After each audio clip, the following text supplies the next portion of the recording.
I slept on Kuroko for way too long. I always knew of its existence and watched some clips of characters in the zone, but I never watched the anime because I just assumed it would be superpowered sports, which many of you know I hate, but I was pleasantly surprised.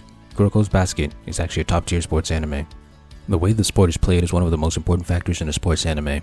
Kuroko handles it decently.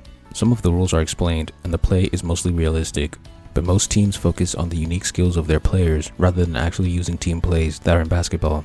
Most of the game revolves around characters using their abilities and countering their opponent's abilities like a battle manga. Even if you look at Seirin's team style in the wiki, they only have run and gun, in and out, and stealth all-court man-to-man defense as team strategies.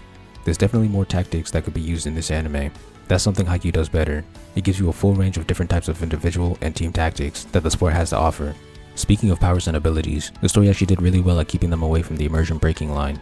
For the most part, only the Generation of Miracles had fictional abilities, but even then, a lot of them didn't cross the line.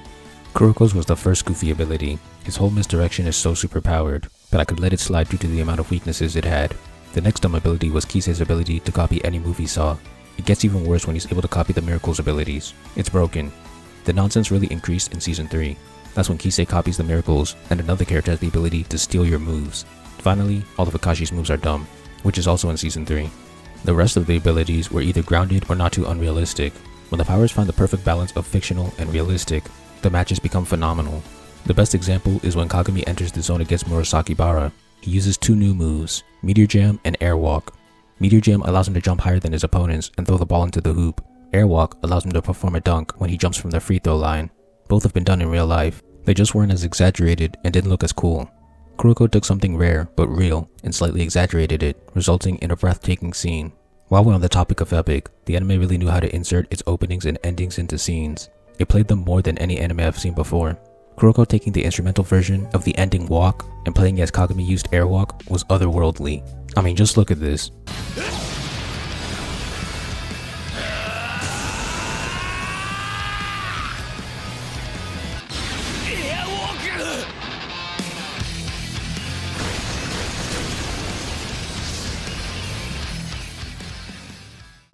Haikyuu doesn't have anything on this level. There are moments that come close though. The way Kuroko handles the matches also impresses me. It feels like there are only 2 or 3 episodes of rest between each match, which makes the story feel fast-paced and bingeable. Unlike Haikyuu, the characters are rarely shown training or doing school activities. In this anime, ball is life, and I rock with that. The matches were handled so well that I had to look up if Kuroko had more games than Haikyuu. They actually both have around the same number of matches that were actually shown, despite Kuroko having less episodes. My only problem is the painfully long flashbacks. Some of them have good stories, like Hyuga's, but most of them could have been cut down to 1 episode.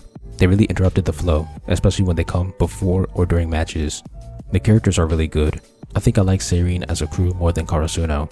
They all have distinct and fun personalities and get stronger in their own ways. Even on different teams, characters have solid backstories that occasionally turn into character arcs in the present. Kuroko doesn't flesh out the side characters on opposing teams as much as Haikyuu though. And then there's the theme of the story. If you've watched my more analytical videos, you know how a theme should be executed, and Kuroko does this very well. Throughout the entire anime, there are 2 battling philosophies, teamwork versus hero ball. Kuroko supports teamwork, while the Miracles support hero ball. The backstory behind how all 6 of these characters reached their philosophies was amazing. It just needed to cut the fluff. Kuroko joins Kagami, and the overarching mission is to beat each of the Miracles by using teamwork to prove that Kuroko's basketball is correct. All of the Miracles are great representations of hero ball due to their overwhelming talent. There's even a point where Aomine makes it seem like teamwork can never beat hero ball. And finally, some characters like Kise and Midorima switch to teamwork after losing to Kuroko. The anime ends with Seirin using the pinnacle of teamwork to beat Rakusan, who had also switched to teamwork in the last few minutes. Direct Drive Zone is one of the coolest power-ups in existence because it's a physical manifestation of the theme. But it doesn't stop there. The story comes full circle in the extra chapter and episode against the Jabberwocks. The Generation of Miracles, who had split up after playing hero ball in middle school, come back together to play with teamwork as the Whirlpool Swords. I don't think I've seen a more perfect ending to a story. In conclusion, I think Kuroko and Haikyuu are extremely close in quality. For sports manga, I can easily say that it's these 2 at the top, and then everyone else. No other manga or anime has come close to touching their bottomless ocean of greatness.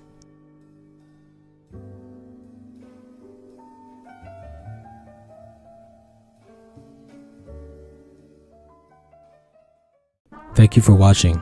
Please like, comment, share, subscribe, and help me revolutionize the manga industry by buying my manga and spreading the word. All important links will be in the description.